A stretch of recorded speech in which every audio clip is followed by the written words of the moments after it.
Événement, la seconde génération de Qashqai est arrivée. Le nouveau venu est plus long, plus large et plus bas que l'ancien et devient plus dynamique visuellement.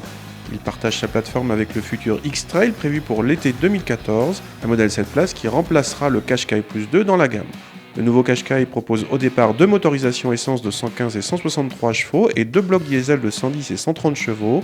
Il est disponible en 2 ou 4 roues motrices. Notre modèle d'essai utilise le célèbre 1,5 litre DCI associé à la finition Connect Edition dotée d'un nouveau GPS grand écran.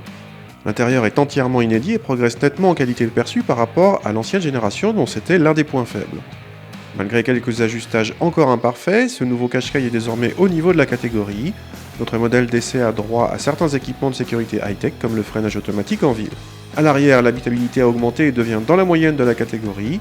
Auparavant trop petit, le coffre progresse de 20 décimètres cubes pour atteindre 465 décimètres cubes, toujours loin des 500 décimètres cubes d'un 3008.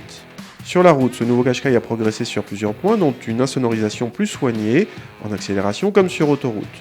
Sur notre version chaussée de roues de 17 pouces, le confort est également plus prévenant que sur l'ancienne génération, alors que la voiture a en même temps gagné en dynamisme. Le compromis a bien progressé sans atteindre celui d'un 3008.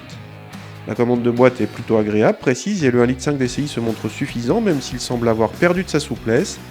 La faute à un étagement de boîte privilégiant la consommation à l'agrément de conduite. Globalement, ce nouveau Qashqai a progressé sur bien des points par rapport à la première génération. Les consommations font partie de ces bonnes nouvelles. Nous avons mesuré notre modèle d'essai à 5,9 litres en moyenne, soit un demi-litre de moins que le précédent modèle et tout simplement le meilleur dans la catégorie. Un score corroboré par les 99 grammes par kilomètre de CO2 officiel.